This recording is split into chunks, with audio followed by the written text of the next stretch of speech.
Bom, nós vamos começar agora nossa aula. Eu vou pedir para o Mané orar.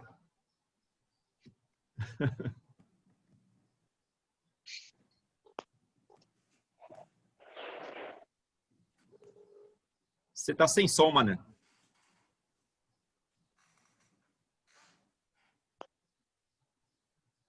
Senhor, nosso Deus e Pai, nós queremos estar te agradecendo a Deus por tudo que o Senhor tem feito em nossas vidas, pelo dia de ontem, pela noite de descanso, pelo dia de hoje, ó Pai. Obrigado, Pai, porque o Senhor nos oferece, ó Pai, essa oportunidade de aprender a Tua palavra, Pai, com a escola dominical, Pai. Muito obrigado por tudo, Deus. E obrigado, Pai, por esse estudo, que seja a direção do Senhor, Pai, sobre o pastor Marcos, e que nós possamos, ó Deus, estar aprendendo mais de Ti, ó Deus. Em nome de Jesus é que nós oramos e te agradecemos. Amém. Amém. Amém.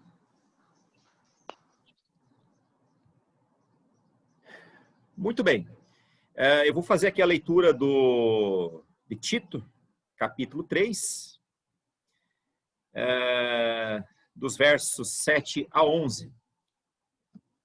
Essa palavra diz o seguinte: Ele o fez a fim de que, justificados por sua graça, nos tornemos seus herdeiros, tendo a esperança da vida eterna. Fiel é esta palavra, e quero que você afirme categoricamente essas coisas, para que os que creem em Deus se empenhem na prática das boas obras. Tais coisas são excelentes e úteis aos homens. Evite, porém, controvérsias tolas, genealogias, discussões, contendas a respeito da lei, porque essas coisas são inúteis e sem valor. Quanto àquele que provoca divisões, advirta-o uma primeira e uma segunda vez. Depois disso, rejeite-o. Você sabe que tal pessoa se perverteu e está em pecado. Por si mesma, está condenada. Muito bem, aqui Paulo começou escrevendo para Tito acerca da conduta cristã. Nós discutimos isso na semana passada, acerca de sermos sujeitos aos governantes, obedientes, porque houve um tempo em que nós éramos insensatos, vivíamos em maldade e inveja, mas aí então Deus se revelou. Ele se manifestou a bondade dele aos homens, tá? E não por conta dos nossos atos de justiça, mas por conta da misericórdia dele. E a palavra aqui, usada, desse amor de Deus em específico aqui, também é filéu. Interessante, o pastor Guto ontem mencionou acerca do amor de Deus, que é ágape, e de modo geral, sempre quando se refere ao amor de Deus, é o amor ágape, é o amor sacrificial, mas também o amor de Deus, ele é um amor ágape. Aliás, em Deus está esses tipos de amores, né? Porque o amor dele é um amor também doador, né? E ele fez isso de uma maneira muito, muito graciosa. Nós conseguimos só chegar até esse amor filéu de uma maneira plena, né? É claro que, eventualmente, se consegue desenvolver o amor ágape, né? De uma mãe ou de um pai em relação ao filho e tal, né? Mas isso já assim, é mais difícil entre as outras pessoas, né? O amor ágape, de fato, é uma característica muito mais de Deus. Mas aqui nesse texto vai aparecer essa forma de amor. Então, por conta de tudo isso que Deus fez, até no sentido de derramar de uma maneira abundante o Espírito Santo sobre nós, ele fez tudo isso a fim de que, justificados por sua graça, nos tornemos seus herdeiros, tendo a esperança da vida eterna. Fiel é essa palavra, e quero que você afirme categoricamente essas coisas, para que os que creem em Deus se empenhem na prática das boas obras. Tais coisas são excelentes e úteis aos homens. Então, aí ele continua dizendo para evitar essas controvérsias e tudo mais. Muito bem. Ele começa dizendo que ele fez tudo isso a fim de que, justificados por sua graça, nos tornemos herdeiros, tendo esperança da vida eterna. Bom, de acordo com os versos anteriores, o amor de Deus se manifestou por nós de múltiplas maneiras, né? E todos nós somos alvos constantemente desse amor. Esse amor foi manifestado, esse amor de Deus não foi manifestado por nossas boas obras. nada do que a gente faça, nada, nenhum ato de justiça pode fazer com que Deus faça algo por nós, sobretudo no que concerne a salvação. Tudo isso aconteceu unicamente por misericórdia de Deus. Deus viu a nossa miséria, o quanto nós estávamos caídos, mortos em nossos delitos e pecados, e Ele nos salvou e derramou o Espírito Santo de uma maneira abundante. Em razão dessa misericórdia e por causa do amor dele e da bondade, nós somos salvos pelo lavar regenerador e renovador do Espírito Santo. E esse lavar foi feito de maneira muito generosa sobre nossas vidas. De fato, nós estávamos cobertos de sujeira. E numa aula de pós-graduação ontem, a gente analisou, levei os alunos a analisar um quadro de Rembrandt, que é a volta do filho pródigo. E o filho pródigo volta para a casa do pai. Depois que ele tem aquela crise de consciência, a questão da fome, e ele pensa ali, olha, os servos do meu pai têm comida, eles são servos e eles vivem melhor do que eu, mas eu estou aqui vivendo nesse estado sem ter mesmo o que comer. E então ele volta para a casa do pai. Interessante que alguém observou o seguinte, ele voltou para a casa do pai com um cheiro de chiqueiro. Foi isso. Ele estava trabalhando num chiqueiro, então ele voltou para casa com o cheiro de esterco de porco ali. Ele estava provavelmente desnutrido. Rembrandt, ele pinta aquele quadro de alguém que está muito magro, careca, assim, com pouco cabelo, em sinal de desnutrição clara, né? Mas a situação dele era essa, de uma completa mortificação no sentido moral, social, como humano, sabe? A humanidade dele estava sumindo. E esse é o nosso estado. O estado do filho pródigo é o nosso estado quando nós nos achegamos diante de Deus, no sentido das misérias que a gente traz junto quando se converte. E tudo isso Deus lava com o lavar regenerador do Espírito Santo. Isso não é pouca coisa. É algo milagroso, porque nós resistimos isso, muitas vezes. Bom, uma vez que nós recebemos todos esses benefícios apresentados aqui, isso ocorreu a fim de que nós tivéssemos esperança. A gente vive num mundo cujas esperanças muitas vezes são falhas. Às vezes a gente tem esperança em coisas sem sentido. Você hoje pode ter uma casa muito boa, daqui a pouco surge um regime que vai lá e toma tudo de você. Como tem regimes comunistas por aí que tolhem as propriedades das pessoas e enfim. Então, aquilo que era uma riqueza antes vira em nada. E a gente tem muitos exemplos pelo mundo aí. Rússia Antiga, Cuba, Coreia e por aí vai. Tá? Então, só que a esperança da vida eterna, de acordo com o apóstolo Pedro, que nós estudamos lá na primeira e segunda aula de 1 Pedro, a nossa herança é uma herança que está guardada para nós. Ninguém pode tirar ela. Então, esse tipo de esperança nós podemos ter porque é uma esperança sólida, consistente. Mas algo importante, ninguém pode ser herdeiro de Cristo e herdar isso a menos que seja verdadeiramente filho de Deus. E somente é filho de Deus quem recebeu a mesma natureza de Cristo. Qual que é a natureza de Cristo? É uma natureza santa, uma natureza de filho de Deus. Tá? Então, se eu não sou filho de Deus, se eu não me dobrei ao Senhor, se eu não convidei Ele para tornar Ele Senhor e Salvador da minha alma, ainda que eu seja um bom religioso, eu não tenho parte nessa herança, eu não tenho parte. Bom, nesse caso aqui, a obra do Espírito Santo, dada de modo muito abundante, ocorre para conferir a nós a natureza de Cristo, nas suas perfeições e nos seus atributos, bem como na glorificação. Então, Jesus ele adotou um corpo de glória quando subiu para o céu. Ele se apresentou no meio dos discípulos, Tomé tocou nas feridas, depois ele foi visto subindo aos céus, num corpo glorificado. Então, nós herdamos essa natureza, e quando Jesus vai voltar, o nosso corpo imperfeito, muitas vezes carregando problemas, doenças, deficiências e por aí vai, esse corpo será um corpo incorruptível, um corpo de glória. Tá? Então, irmãos, nós temos uma esperança aqui legítima, uma esperança incrível. Tá? Eu acho que se a gente aguarda uma encomenda de alguma loja do Mercado Livre, às vezes com uma certa ansiedade, a ansiedade que nós deveríamos ter em aguardar a volta de Cristo tem que ser algo assim ilimitado, tem que ser algo que nos faça levantar de manhã de cabeça erguida, trabalhar, fazer o melhor que nós podemos, tanto pela nossa família, pela igreja, pelo próximo, assim, porque nós temos uma herança incrível, uma herança incrível. Bom, nós somos justificados pela graça, de acordo com essa palavra. Tá? Aqui diz o seguinte, ele a fez a fim de que, justificados pela graça, nos tornemos herdeiros. O que é justificado? Justificado vem da palavra aqui, justiça.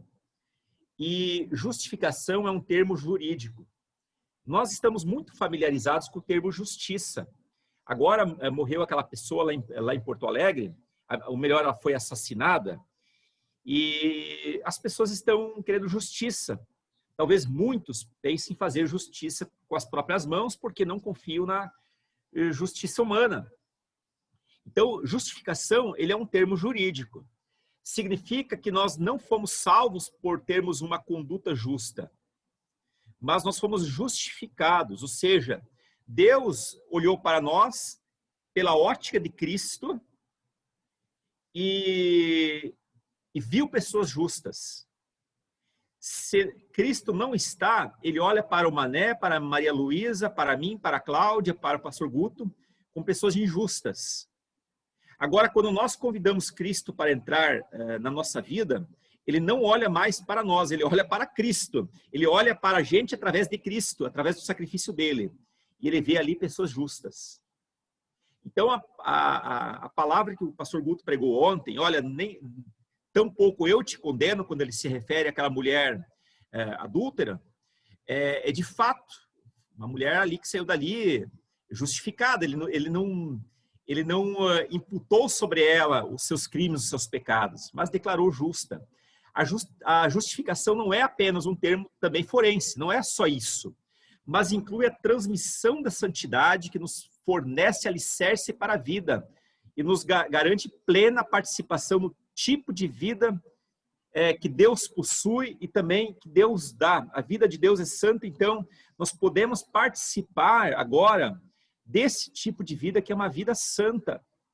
Uma pessoa, quando ela é liberta da cadeia ou quando ela vai para o fórum e ela é julgada ali, mas ela não é condenada, ela é justificada, significa que, além da liberdade que essa pessoa recebe, com a liberdade, com essa justificação, ela recebe todos os encargos da sua liberdade, ou todos os benefícios da sua liberdade. Ela pode trabalhar, ela pode viver em sociedade, ela pode ser alguém no meio das outras pessoas. Então, da mesma maneira, quando nós fomos justificados, não foi só um termo jurídico no sentido de nos preservar de uma ida para o inferno de maneira eterna. Nós somos salvos, mas nós somos salvos para algo muito mais, para gozar de todas as prerrogativas de um filho de Deus. E isso é algo muito interessante que nós deveríamos realmente levar isso muito a sério. Bom, de modo mais específico, a justificação consiste na participação na vida eterna. Nós temos essa participação na vida eterna, desde o momento presente, na medida em que dela já podemos participar, e tudo isso ocorre pela graça de Deus, e essa graça é ministrada pelo poder do Espírito Santo. Então, irmãos, no momento em que nós recebemos Jesus Cristo, nós somos justificados, nós fomos santificados, nós somos salvos,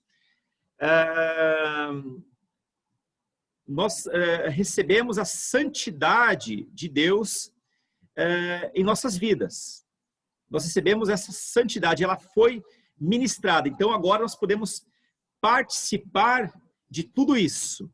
E o resultado de tudo isso é uma santidade autêntica, coisa que a lei não pode jamais produzir. Mas o mais importante é que essa eternidade, coisa que a lei não pôde conferir a gente, ela já começou no momento exato da minha aceitação a Cristo e no momento em que Deus me tornou justo. Ali eu já começo a experimentar a eternidade, porque eu já não vivo mais apenas com os pés neste mundo, mas eu estou com a cabeça no céu. Eu tenho a oportunidade, a chance de conversar agora com o meu Redentor. E isso é uma prerrogativa do salvo.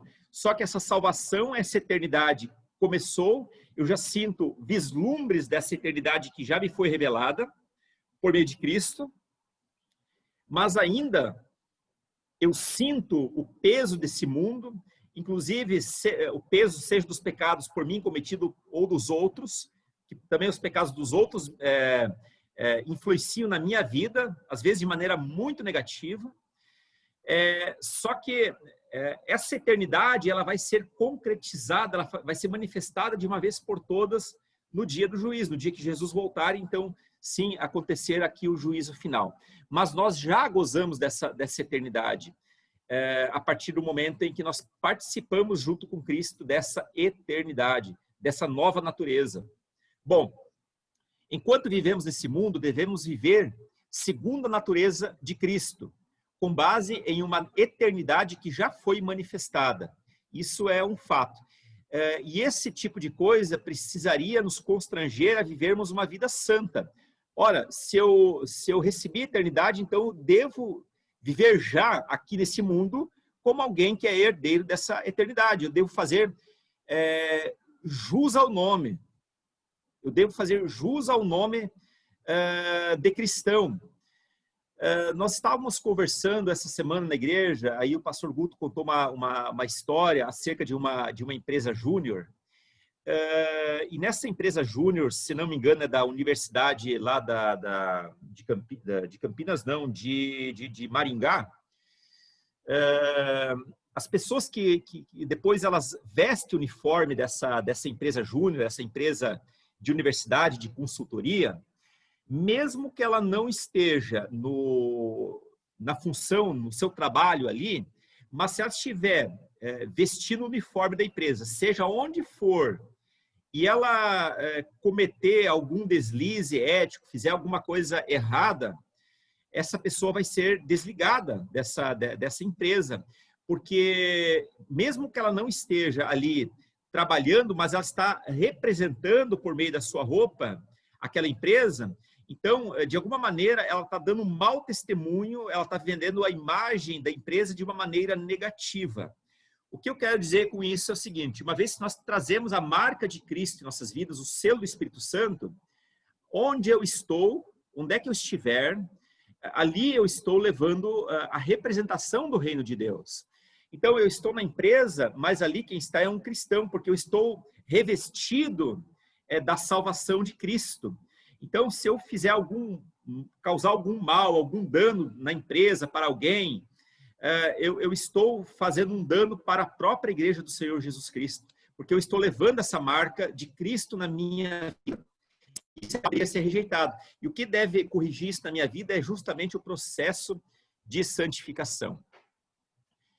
Muito bem. Aí o verso 8 diz o seguinte: fiel é esta palavra, e quero que você afirme categoricamente essas coisas, para que os que creem em Deus se empenhem na prática das boas obras. Tais coisas são excelentes e úteis aos homens. Então ele começa dizendo aqui, olha, fiel é essa palavra. A gente hoje, e também na época, se convivia com muitas mentiras. Fora da igreja e dentro de muitas igrejas há muitas inverdades. E Paulo aqui estava se referindo a uma igreja de Creta, que tinha lá os mestres gnósticos, alguns mestres judeus, cuja palavra deles não era uma palavra fiel. Então aqui o sentido é o seguinte: todas as declarações feitas anteriormente, acerca da salvação, acerca da sujeição às autoridades, acerca do comportamento do homem mais velho, da mulher mais velha, do jovem, enfim, todas essas declarações são fiéis. Tudo isso é fiel. Inclusive, aquilo que foi falar sobre salvação, derramamento do Espírito Santo, a esperança da vida eterna, são absolutamente verdadeiras e dignas de confiança. E aí Paulo fala o seguinte, olha, já que tudo isso é fiel e verdadeiro, você está se apoiando numa base muito sólida, então afirme categoricamente essas coisas, quer dizer, não dê margem para dúvida. Paulo exorta Tito para que ele fale com confiança, não dando nenhuma margem para dúvidas sobre esses temas citados. Então, Tito deveria pregar aqui com a mesma confiança, com a mesma disposição de um gladiador que vai para a arena, com a certeza de que ele vai ser vitorioso naquela arena. Qualquer dúvida para o gladiador poderia ser fatal. O time de futebol que entra para uma decisão titubeante, como aconteceu na seleção brasileira lá de 2014, que tomou aquela derrota monstruosa de 7-1 para a Alemanha, entraram titubeantes, se mostraram frágeis durante a partida e acabaram sendo derrotados. Então, Paulo diz aqui para Tito, olha, não se mostre titubeante, não se mostre mole, em outras palavras, mas afirme de maneira categórica essas coisas para que não haja nenhuma dúvida. Então, a razão para uma afirmação doutrinária tão categórica aqui era transmitir a mensagem de que a lealdade, a autêntica fé cristã, exige, sim, uma vida piedosa, caracterizada por ações altruístas ou ações que vão beneficiar aos outros. Vivemos, sim, num mundo muito egoísta em que cada um busca o benefício para si. Mas quando eu passo a beneficiar as pessoas que não têm condições, irmãos, a bem da verdade, todos nós somos carentes de alguma coisa, todos nós. Uma pessoa pode ser dona de um país inteiro, ela pode ser milionária, da forma que for, mas ela também vai ter as suas carências, também vai ter algum tipo de necessidade, que nós podemos sim saciar isso. Mas também uma ação altruísta voltada para as pessoas que são, do ponto de vista financeiro, miseráveis, que não têm condições nenhuma. Então, olha, afirme essas coisas categoricamente. Para quê? Para quê? Para que os que creem em Deus se empenhem na prática das boas obras. Então, esse altruísmo aqui que eu me referi, bom, já que vocês creem, já que vocês são salvos, já que vocês têm o selo do Espírito Santo, uma vez que o Espírito Santo foi derramado na vida de vocês, então, vocês que creem em Deus, se empenhem na prática das boas obras. E boas obras é ter uma posição de altruísmo, de cuidado em relação às carências dos outros. Pode ser uma carência financeira, mas pode ser algum outro tipo de carência no nível espiritual, no nível emocional, ou seja o que for. Bom, essa também deveria ser a ênfase dos bispos e presbíteros nos seus ensinos. Boas obras é um tema que nós já discutimos, já foi pregado recentemente na igreja, já falamos bastante em outras aulas, mas mais uma vez o tema boas obras surge aqui. Então percebemos que, embora Paulo tivesse aqui a justificação pela fé como uma palavra teológica muito forte, ele nunca desacreditou nas boas obras como resultado da salvação na vida do cristão. A vida cristã deve caracterizar-se, sim, por boas obras, como ato de bondade e piedade. As boas obras são produto da graça da fé.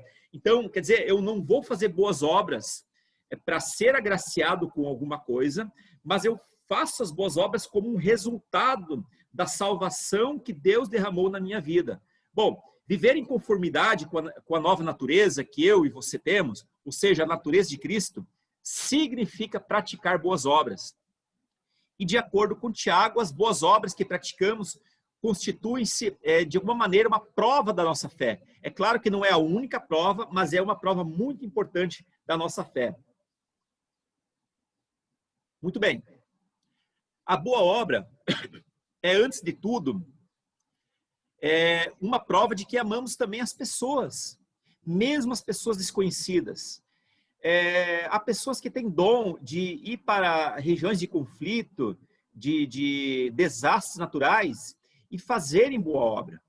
Eu gosto muito de citar o exemplo do Jô, aliás, ele é talvez o principal exemplo da nossa igreja hoje, de alguém que se empenha em boas obras. É um crente, é um filho de Deus, um homem temente. Nós nos alegramos muito com o Jô, e ele não economiza esforços para ir nesses lugares de conflito, assim, sobretudo de conflitos assim, provocados pela natureza, aquelas coisas, aqueles desastres naturais. Ele é um verdadeiro trator, um homem forte que não mede esforço. Então, e ele faz isso por pessoas desconhecidas, né? Tamanho é o amor dele por essas pessoas. Bom, uma vez aqui que o tema é um tema bíblico amplamente colocado aqui, inclusive por Paulo, por meio das obras, nós podemos demonstrar esse amor por Deus, provar, sim, que nós somos cristãos, mas é uma maneira de nós cultuarmos a Deus, de nós glorificarmos a Deus. Então, o objetivo da boa obra é o outro, é sempre o outro. Mas também, eu acho que num primeiro momento, eu quero glorificar a Deus através do meu trabalho, através do meu esforço. Tá? É muito mais do que eu querer fazer alguma coisa para aparecer, para tirar foto, ficar postando. É muito mais do que isso. Mas tem a grande razão de glorificar a Deus e tornar a vida dos outros melhores, mais fáceis. Bom, de acordo com Paulo, fazer essas boas obras, tais coisas são excelentes e úteis. É muito fácil, irmãos, sobretudo em nosso tempo, nos ocuparmos o tempo todo com nós mesmos. Aliás, a gente está rodeado de tecnologia e nós poderíamos passar 24 horas nos ocupando com nós mesmos. E muitas vezes com coisas inúteis e sem nenhum sentido. Jesus nos deu um novo status, nós somos salvos pela graça. E esse status, ele gera um tipo de responsabilidade para os crentes, tanto na igreja quanto na sociedade. Significa o quê? Que eu tenho a minha responsabilidade como filho de Deus na igreja, ide por todo mundo e pregar o evangelho a toda criatura. Então, é a missão de todos nós, é tornar o reino de Deus maior, orarmos uns pelos outros, cuidarmos uns aos outros. Nós temos as nossas responsabilidades, inclusive zelar pelo bem-estar da igreja, mas também nós temos uma responsabilidade na sociedade. Irmãos, a vida cristã, ela precisa necessariamente tornar a sociedade melhor. Se eu, quanto cristão, não torno o meu meio social melhor, então talvez o problema não esteja na sociedade, talvez o problema esteja em mim. Então ali eu preciso, de fato, me esforçar, uma vez que Deus derramou a graça dele na minha vida, eu devo me disciplinar diariamente para tornar, pelo menos, o meu raio de influência melhor, não importa se for dentro da igreja ou fora dela, porque nós também transitamos fora da igreja. Bom, desse modo, os crentes devem se ocupar com coisas excelentes e úteis. Aliás, os crentes devem viver de uma maneira excelente, sendo úteis onde vivem. Tá? Não há nada pior do que uma pessoa inútil, uma pessoa que não faz nada, uma pessoa preguiçosa. E o apóstolo Paulo já chamou atenção, ele já foi, aliás, bastante incisivo nessas questões, a ponto dele falar o seguinte: quem não trabalha também não coma. Isso é a palavra ali falando, a palavra de Deus falando. Tá? Então nós temos que sim nos ocupar com coisas excelentes e úteis. E nós temos muita oportunidade de fazer isso, seja em atividades que remuneram, mas também em atividades voluntárias. Nós temos essa chance. Bom, nesse contexto aqui, a intenção de Paulo era despertar a igreja para uma vida de caridade, em que cada membro possa ser útil, no sentido de aliviar a miséria dos pobres. E aqui, mais uma vez, miséria pode ser uma miséria material, mas miséria emocional, miséria em todos os sentidos, buscando prover o que é necessário para os seus semelhantes, preocupando-se tanto com o bem-estar físico, quanto com o bem-estar da alma. Envolve muita coisa aqui, muita coisa. Então, a minha preocupação tem que ser uma preocupação global e integral. E aí o verso 9 diz o seguinte: evite, porém, controvérsias tolas, genealogias, discussões, contendas a respeito da lei, porque essas coisas são inúteis e sem valor. Irmãos, quando a igreja vive em discórdias internas, em brigas, a tarefa da igreja ela fica prejudicada. A igreja fica tão preocupada com as picuinhas internas que o trabalho externo fica ali prejudicado, o trabalho missionário fica ao Deus dará, fica à deriva. Ao invés de praticar boas obras, brigam por questões inúteis e distantes da realidade das pessoas. Quem perde tempo com tais discussões não são apenas os mestres hereges daquela época, mas grupos inteiros que seguiam esses mestres. O comentarista Warren Wiersbe, ele vai falar uma coisa, ele vai relatar uma experiência bem interessante. Ele diz o seguinte, que aprendeu que cristãos que gostam de discutir questões triviais da Bíblia estão encobrindo algum pecado, ou são inseguros, ou estão infelizes em casa no trabalho. O pastor Guto ontem falou que geralmente quem gosta de apedrejar os outros pelo pecado dos outros é porque está tentando encobrir o próprio pecado. Naquele contexto ali da mulher surpreendida em adultério, muito provavelmente os fariseus, os mestres da lei, que queriam apedrejar aquela mulher por adultério, eles talvez haviam sido fregueses dela. Então, ao darem essa pedrada, talvez eles queriam encobrir o próprio pecado, o próprio erro. E a mesma coisa ocorre nas questões triviais. Muitas vezes são pessoas inseguras, infelizes em casa, infelizes no trabalho. Além dessas pessoas, também, claro, há os hereges. Essas pessoas que de fato entram para dentro da igreja com o fiel propósito de arrebentar com tudo, dividir a igreja. Há esse tipo de pessoas também. Aqui trata-se de pessoas obstinadas que acreditam estarem certas e que obrigam as pessoas da igreja a fazerem uma escolha, a tomarem um partido. E aqui o discurso sempre é esse. Afinal, você vai me apoiar ou vai apoiar o pastor? Você é meu amigo ou é amigo dos outros? Essa pessoa, de acordo com Paulo, ela precisa ser repreendida no mínimo 2 vezes. No mínimo 2 vezes. Repreenda de novo. E depois disso, ignore. Bom, no tempo de Paulo e Tito, os gnósticos gastavam tempo e chamavam atenção para um tipo de teologia muito especulativa, envolvendo-se em polêmicas verbais, com debates intermináveis e genealogias que não acabavam mais. Eram controvérsias tolas. E aqui, por controvérsias tolas, isso pode ser traduzido como controvérsias estúpidas e insensatas.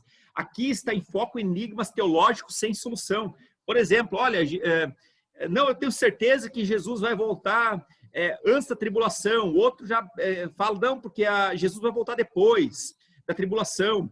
Não, porque Jesus vai voltar em data tal. Não, porque Jesus vai voltar em outra data. E ficam brigando por essas questões, sendo que Jesus não colocou data, não disse se ia ser antes ou depois da tribulação, porque há versículo para nós entendermos de um jeito ou de outro. É só para exemplificar que a gente, às vezes, se fica brigando por essas coisas pequenas, por casca, quando, na verdade, o cerne, aquilo que é o mais importante, acaba ficando de lado.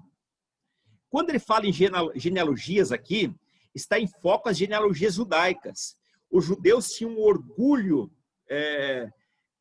muito particular em poder traçar a sua descendência desde os patriarcas.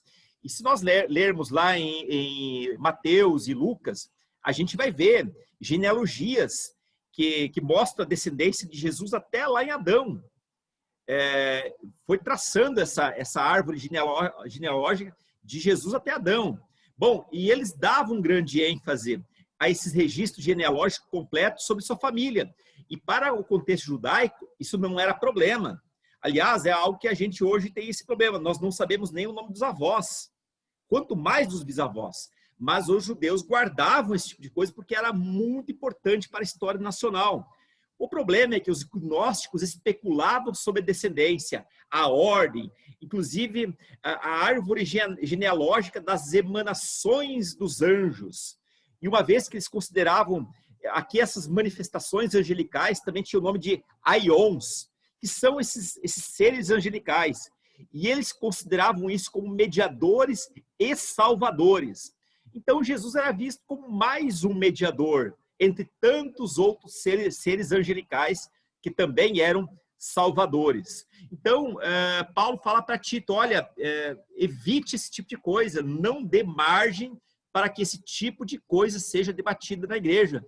Essa turma está distorcendo os fatos, estão pegando uma questão judaica e estão tentando implementar isso na igreja hoje, só que de um jeito totalmente esotérico, de um jeito totalmente controvertido. E aí vem a ideia de contendas e debates sobre a lei.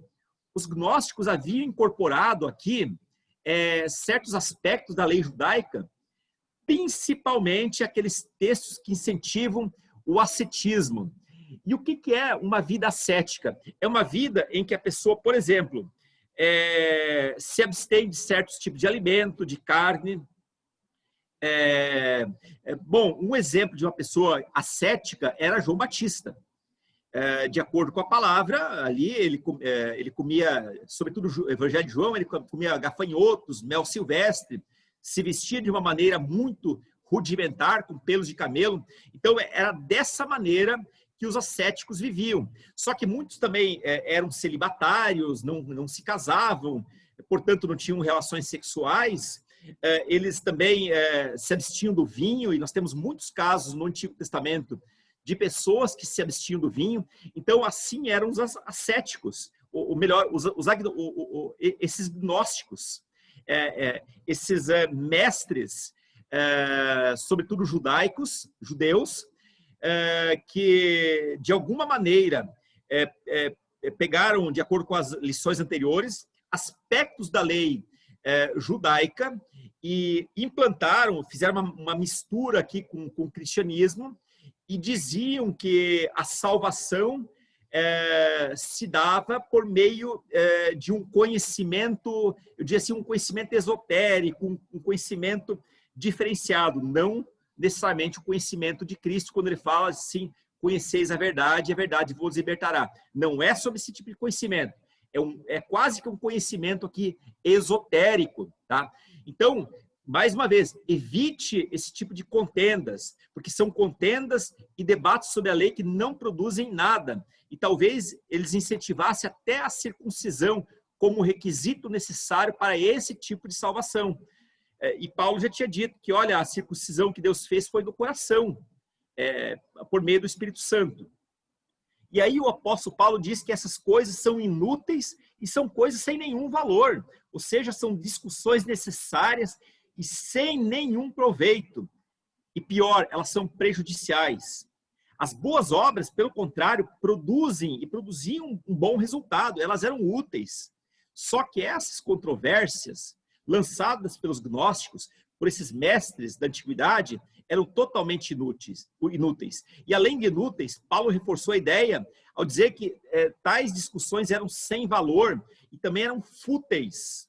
Aquelas pessoas praticavam esse tipo de futilidade, uma coisa que não levava de fato a ninguém a um conhecimento correto da palavra de Deus. E a palavra aqui usada é mataios, indica algo infrutífero. Quando ele se refere a coisas fúteis, é algo infrutífero, algo improdutivo, algo estéril, algo que não serve para nada. Significa que as atividades dos legalistas aqui, judaicos e dos gnósticos, em nada contribuíam para a melhora da sociedade deles, ou da igreja, ou para o progresso da santidade da igreja. Pelo contrário, só servia para causar divisão. Na carta de 2 Timóteo 2,16, Paulo exorta o seguinte, olha, evite igualmente os falatórios inúteis e profanos, pois o que deles usam passarão a uma impiedade maior ainda. Significa que os verdadeiros pastores devem evitar esse tipo de debate, pois além de ser inútil, pode provocar inclusive um resultado contrário. Então, a gente realmente tem tido essa prática na igreja. Quando vem alguma coisa ali que a gente percebe que é inútil, desnecessário, melhor nem entrar no mérito da questão para não causar problemas maiores. Porque essas pessoas, elas não querem saber da verdade. Essas pessoas querem polemizar. Muito bem, amados, agora eu quero a participação de vocês. Que tipo de discussão você considera inútil na igreja hoje em dia? Não somente na nossa, pode ser em qualquer igreja de maneira geral, mas que tipo de discussão você considera inútil e são coisas que você tem percebido por aí afora? Agora vocês podem falar, tá certo? Eu sei que foi uma metralhada de informação, tá certo? Mas, e olha que eu reduzi um pouco o conteúdo, mas agora eu quero que vocês falem também.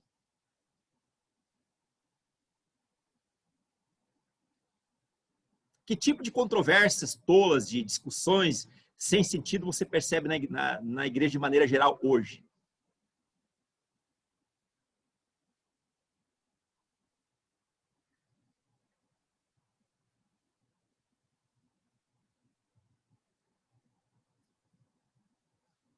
Um de cada vez. Pastor, um dia eu ouvi umas pessoas discutindo sobre quem foi arrebatado, quem não foi. Moisés, Estevão, como é que foi? Como, né, isso, Elias. Eu falei, gente, não há necessidade disso, assim, né? Desse tipo de discussão, às vezes, né? É verdade, tem coisas que a gente não sabe como vai ser. Não sabe. Tem ali, irmãos, uns 20, 30% da palavra de Deus que eu não sei. Eu não sei. Nunca vou saber o significado de algumas coisas. E pode ser que tem coisas que eu entendo e não entendo errado. Aí eu prefiro nem entrar no mérito. Não vamos especular sobre aquilo que a Bíblia não deixa claro, não é mesmo? Perfeito, obrigado, Bruna. Olha só, irmão, só um exemplo. O tipo de discussão que a turma chegava no passado. Já que os anjos são seres espirituais, quantos anjos cabem em cima de uma cabeça de alfinete? Vocês acreditam num negócio desse? Olha, eles não tomaram cogumelo alucinógeno não, tá? Eles estavam falando em sã consciência. Era um tipo de discussão que demandava horas. Precisa. Posso falar? Claro, deve. Bom, eu acho que tem vários, do tipo, desde estilo de música, cor da parede, né? Fazer acampamento não faz, isso tudo é bem atual, mas ontem o Guilherme até estava discutindo, né, da passagem lá da mulher adúltera, e ainda mais hoje com tantas ideologias, né, feministas, ai, por que foi a mulher? E por que não foi o homem, né? Se o homem também é o adúltero. Não sei, a Bíblia não traz isso, né? Ela não coloca essa questão. Por que eu vou ficar, né, ardendo meu coração, queimando minha cabeça, né, criando divisão para pensar isso? Em tantas outras passagens, né, em que a mulher que é colocada como culpada, não sei, a Bíblia não trouxe, não fazia parte, né? Aquele contexto era outro e tudo bem, né? Então, hoje eu escuto bastante também essas questões. Né? Se a Bíblia não tratava isso como um problema na época, né? Por que a gente vai fazer não sei, uma divisão aí por causa disso? Legal, legal. Obrigado, Elisa. Você está certa, viu? Olha só, o Claudinei escreveu o seguinte: no geral, entendo que tudo aquilo que não motiva a fé é o amor de Deus. Bom, aí, eu não entendi o que ele quis dizer, talvez depois ele seja um pouquinho mais específico, tá? A Cláudia fala o seguinte: cada instituição, igreja tem os seus princípios ideológicos, acabam em suas pregações enfatizando seus jeitos de pensar, desviando-se do foco de Cristo, levando ao arrependimento e confissão de Cristo como Salvador. É verdade. Mas às vezes também a igreja até tem a sua doutrina assim, mas o problema é que tem 2 ou 3 ali, um grupinho que pensa de um jeito muito diferente, né? E querem enfatizar um tipo de doutrina que não é o que a maioria ali pensa, né? E esse tipo de coisa, tá? Mas você está certo, viu, Cláudio? Eu acho que é por aí mesmo. Ô, pastor Marcos, Sim, Ronda. tinha uma época, alguns aqui viveram essa época, que havia muita discussão sobre demônios, né? Então, toda pessoa que tinha um problema estava endemoniado, né? Aí tinha que expulsar o demônio. Nem todo mundo tinha muita, muito traquejo nessa questão, muita fé nisso, mas como era o momento, né? Então, tinha época que todo mundo tinha até um pouco de receio de visitar uma pessoa, porque estava com um problema, achando que era demônio, uma fase assim que foi meio... De repente passou assim, como se nunca tivesse tido essa fase. E houve algumas discussões assim, meio complicadas, mas muitos viveram aqui nessa fase. É que no passado, Ronda, o demônio tinha expulso. Agora ele está amarrado, então ele já não tem mais tanta ação, viu? Mas é isso aí mesmo. Um excesso de ênfase, né? Eu sei de pessoas que, inclusive, oravam pelo carro, porque aquele carro tinha sido produzido por alguém que lá na linha de montagem que amaldiçoou o carro. Então, essa pessoa pegou o carro na concessionária e aí pássaros começaram a bater sobre aquele carro e não sei o quê. Gente, na boa, eu não perderia meu tempo. Eu agradeceria a Deus pelo carro. Pronto. Né? Ah, porque Coca-Cola é do diabo, não sei o quê. Olha, se eu comprei, ela é minha. Vamos combinar. Não é do diabo, não. Ele que compra dele, tá? O pastor, uma vez encontraram o diabo chorando. E ele estava chorando de soluçar. Aí perguntaram para ele, mas por que você está chorando tanto assim? Aí ele disse assim, pessoal, tudo é culpa minha, tudo é culpa minha. É verdade. Verdade. Mais alguma coisa?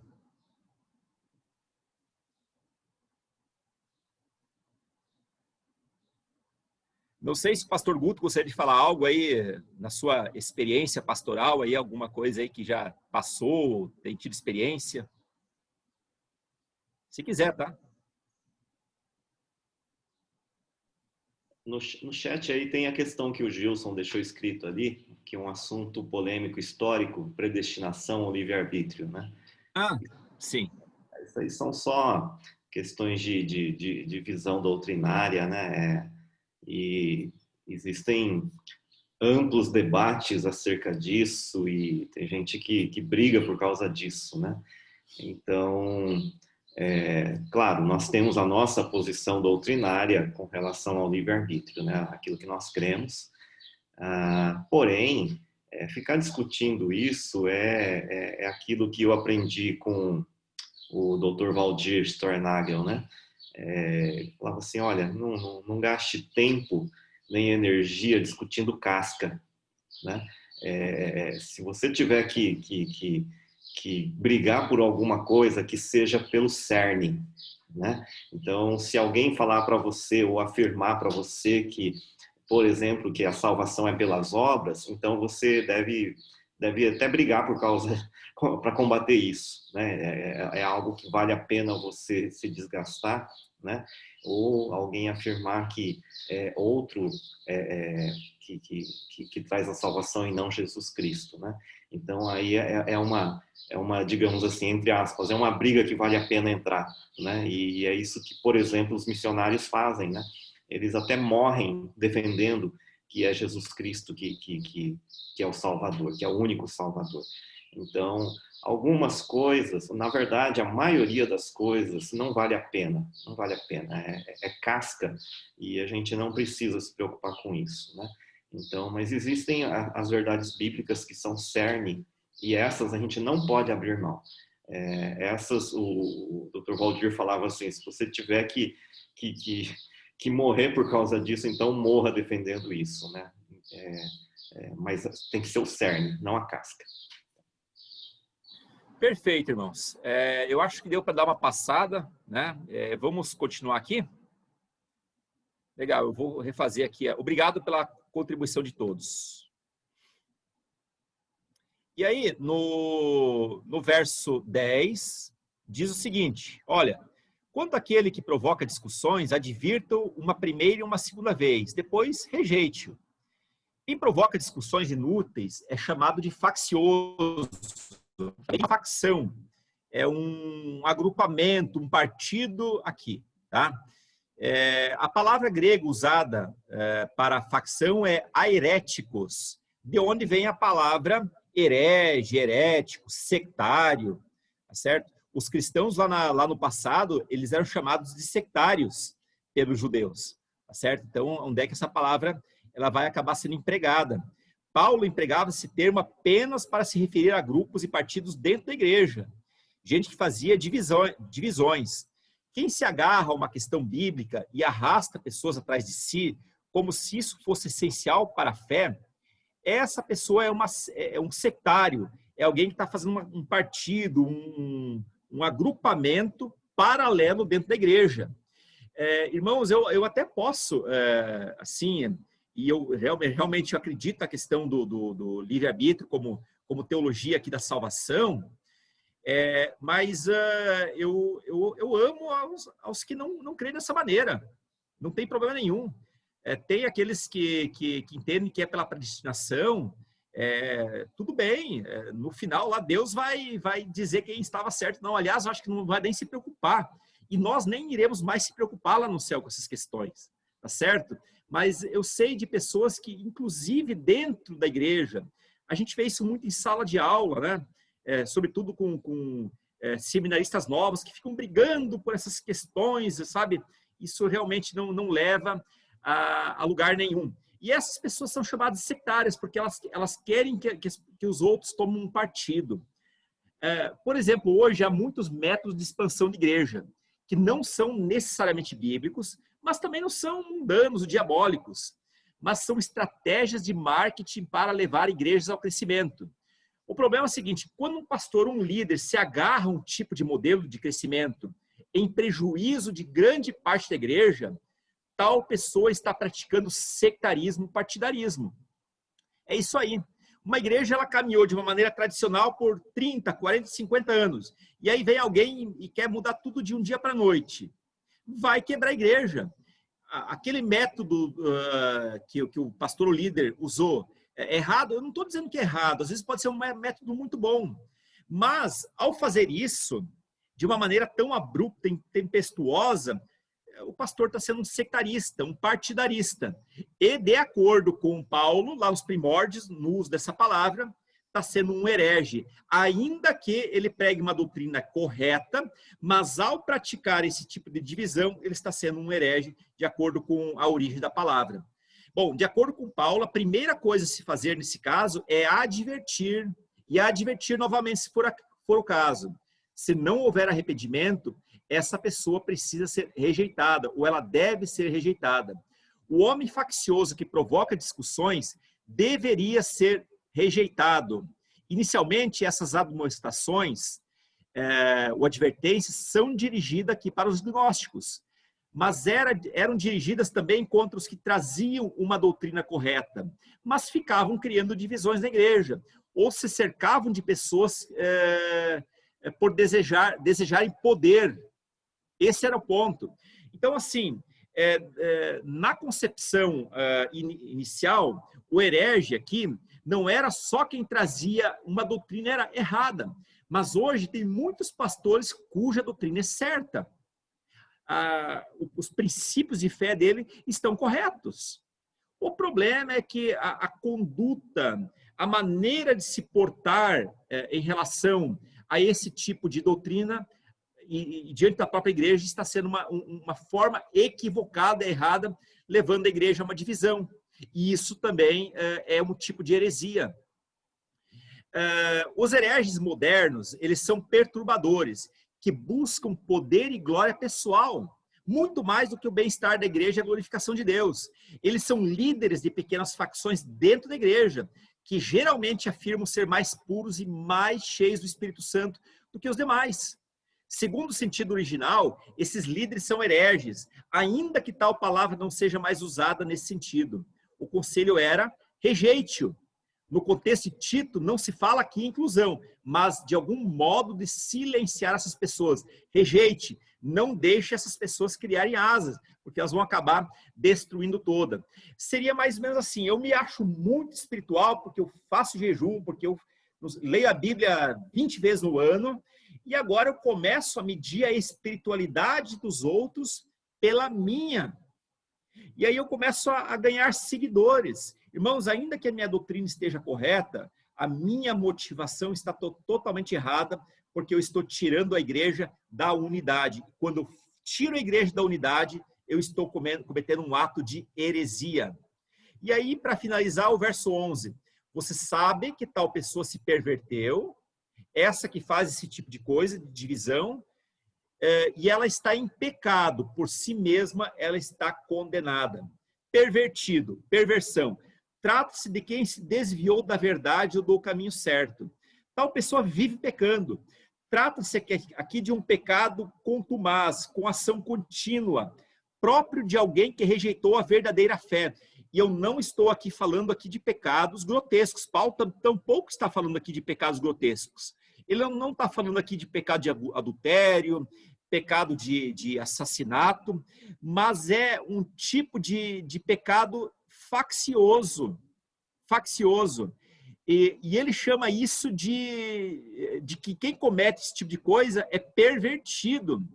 E essa pessoa por si mesma está condenada. Tal indivíduo vai contra a doutrina que a igreja entende como correta e provoca facções na comunidade. Ela age de modo contrário às suas convicções iniciais. Quer dizer, uma vez ela cria daquele jeito, mas em algum momento ela virou a chave, passa a crer de um outro jeito, e ao invés de ela se abster porque aquilo é casca, ou então mudar para uma outra igreja cuja fé é semelhante, não. Ela fica fazendo grupinhos. E às vezes ela se aproveita, por exemplo, de grupos familiares ou de células familiares para tirar parte da igreja para si, a fim de que ela então possa agora sim exercer o seu poder. O problema é que quando a igreja se divide dessa maneira para formar uma outra igreja, não é de se admirar que outras pessoas ali vão se levantar em algum momento para causar um novo tipo de divisão. Não se trata de uma pessoa aqui inocente, aqui, pois ela peca voluntariamente, mesmo depois de ter sido advertido uma ou duas vezes. Essa pessoa não pode negar que seus pontos de vista são contrários àqueles que antes aceitavam como certo. Quem cria partidos está perturbado diante de Paulo e está confuso. Então, ela não pode negar, porque o que ela está fazendo está visível a todo mundo. Você sabe que tal pessoa se perverteu e está em pecado. Então, quem cria divisão na igreja, de acordo com a palavra de Deus, também é um pervertido. O significa que ele perverteu, ele modificou a ordem das coisas e, portanto, ele é chamado aqui por Paulo de pervertido. Bom, terminamos. Agora eu gostaria de ouvir mais um pouco você. O que Deus falou para você por meio desse estudo hoje?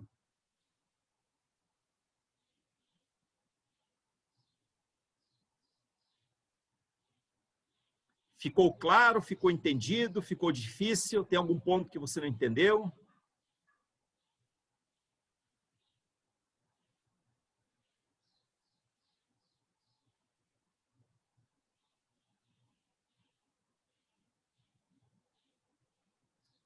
Caio e Sanai, tudo certo? Eles estão rindo bastante, estão se divertindo com alguma coisa.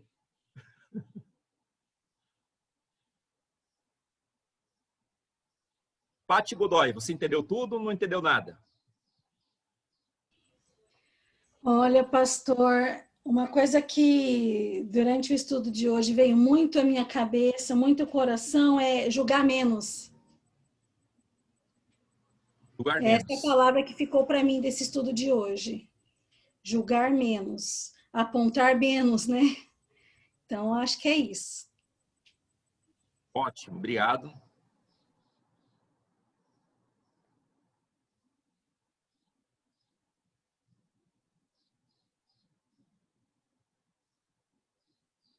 Mais alguém?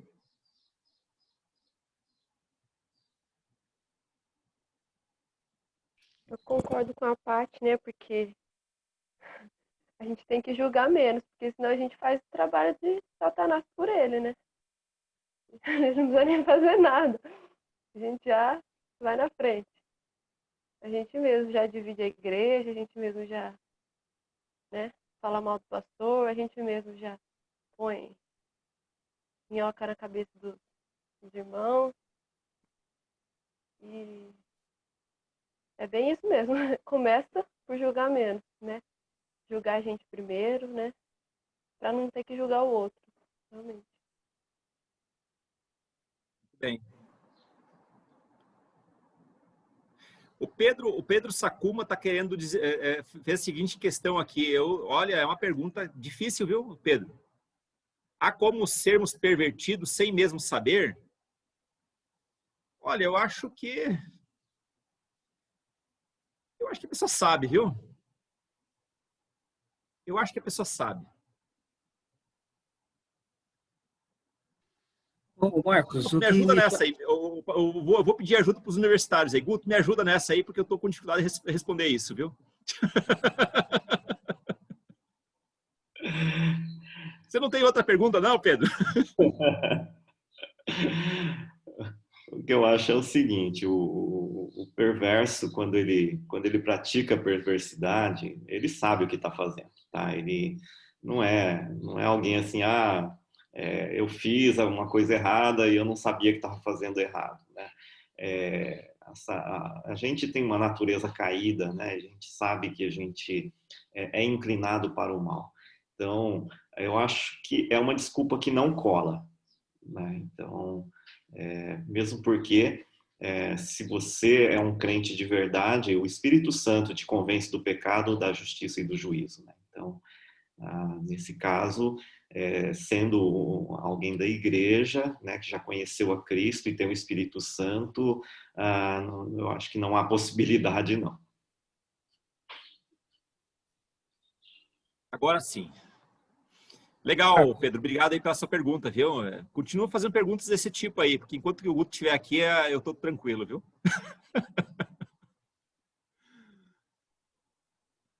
Deixa eu Mais compartilhar alguém? o que chamou a Sim. atenção para mim aqui, Marcos, empenhe-se em fazer boas obras, né? Uhum. Eu fico pensando que muitas vezes na igreja a gente coloca a culpa no diabo, coloca a culpa na situação, enfim. Mas o Senhor nos fez livres. O Senhor nos salvou para as boas obras. O Senhor nos tirou as correntes que nos prendiam para nós podermos viver a vida cristã de forma autêntica, né? É claro, com todas as lutas e dificuldades, mas nós precisamos fazer boas escolhas. A inclinação para a carne é a inimizade contra Deus.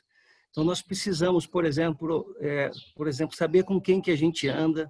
A gente precisa saber o que a gente ouve, o que a gente lê, né? São escolhas. Então a vida cristã é uma vida de escolhas.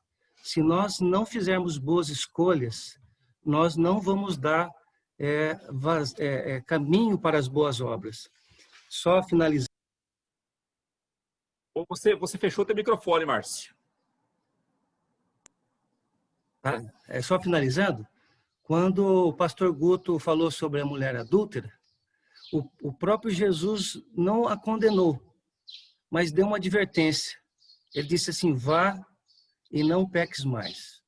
A graça não isenta a verdade. Então, é isso. Deus nos fez livres para escolher bons caminhos, bons amigos, boas leituras. É isso. Acho que a gente precisa assumir essa responsabilidade na nossa vida cristã. Muito bem, obrigado.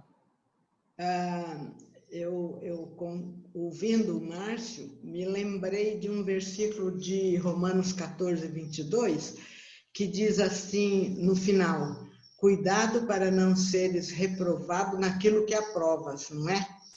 Então, realmente é isso, a nossa escolha. E nós mesmos nos reprovamos, nós mesmos não somos aprovados. Cuidado para não seres reprovado naquilo que aprovas. Então, quando eu tenho uma dúvida, ou eu procuro alguém que entenda e que me ajude, ou vou para a palavra, porque lá ela vai me trazer a certeza. E quando eu ouvi isso há muitos anos, eu fiquei seriamente preocupada e pensando, o que eu estou aprovando que Deus não aprova? Né? Porque às vezes a gente se engana, acha que, não, dessa forma também está certo, e não está. Então, eu tenho que ver isso. De repente, eu estou tomando uma atitude, ou falando alguma coisa, ou fazendo um julgamento que está errado. E eu sou reprovada nisso. Joia, muito bom. A Cláudia colocou que o povo perece por falta de conhecimento. É verdade. Se perece mesmo. Então, ter esse contato com boas pessoas, bons livros, boas músicas, né? Com a Bíblia, sobretudo, né? Eu acho que é um caminho um caminho ideal, certo? Muito bem. Alguém quer falar mais alguma coisa? Podemos finalizar. Deixa eu dar só um exemplo que eu lembrei, né, da época do seminário. Essa questão de discutir casca no seminário é o lugar principal onde a gente vê esse tipo de coisa, né?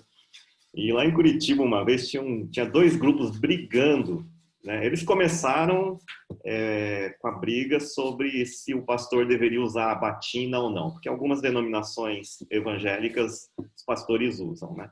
E eu pessoal, só um pouquinho. É que o pastor Guto, ele estudou em seminário luterano em Curitiba, tá? Então, só para contextualizar, viu? Aí, eu aprovo a batina para os pastores. Eu não.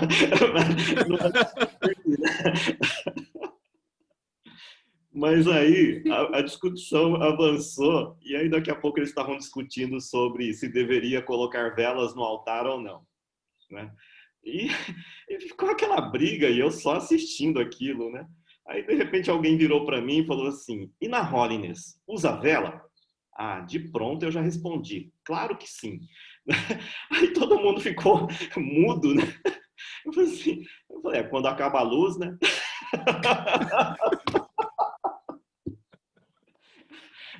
Se a vela serve para alguma coisa, é para isso, né? É só isso, gente. Era só para descontrair um pouco. Mas é isso aí. Às vezes tem que matar esse tipo de conversa com a piada, né? Não tem jeito, né? Mas irmãos, nós vamos finalizar. Hoje é dia 22. Semana que vem nós vamos trabalhar, finalizar Tito. E dias atrás o irmão Giro trouxe uma dúvida acerca de uma parábola do casamento e tal. Eu fiquei de pesquisar e eu estou pensando em trabalhar a parábola toda numa das escolas dominicais nossas aqui, tá? Talvez a dúvida do irmão Giro é a dúvida de todos nós, inclusive a minha, tá? Eu não tinha essa dúvida antes. Depois que ele levantou a dúvida, eu passei a ter dúvida também.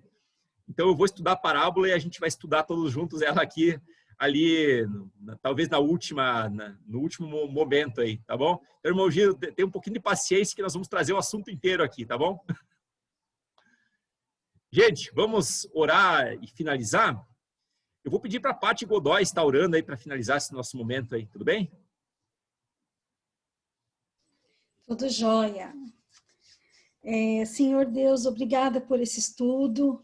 Que nós possamos, Senhor Jesus, estar colocando em prática durante a semana, nas nossas vidas, nesse ano que está terminando e o que está vindo para as proximidades, que nós possamos colocar em prática tudo que nós estamos aprendendo, Senhor Jesus, pois tem sido muito, muito bom, tem sido muito gostoso. E abençoa a vida, Senhor Jesus, dos pastores, de cada um membro da igreja, pessoas que estão às nossas proximidades, Senhor Jesus, aos nossos governantes, para que nós possamos, Senhor Jesus, servir de exemplo, não só para aqueles que estão ao nosso lado, mas para todos aqueles que estão nos vendo, para que a sua palavra, Senhor Jesus, possa estar sendo propagada através de nossas vidas e da vida de cada um presente. Amém. Amém. Gente, amém. Boa macarronada com salsicha para todo mundo aí. Salsicha não. Bom domingo a todos. Bom domingo para todos. Bom domingo, gente. Bom domingo. Bom domingo. Deus abençoe. E boa semana. Tchau. Tchau. Obrigado, Tchau. Marcos. Muito bom, pastor Marcos. Muito obrigada. Obrigado. Deus Falando bom, Ronda, a batina tem que ser principalmente quando usam camisa de São Paulo, né? Aliás, esse, viu, Bruna? Esse é um tema que eu acho que precisa ser bem discutido na igreja. Eu acho que tem controvérsias. E esse é um tema central, não é casca. Pastor Guto, tô com a camisa. Tá bom, viu, Ronda? Isso é bullying que a Bruna está trazendo. Valeu, brincadeira, hein, pastor Guto? Ele já saiu.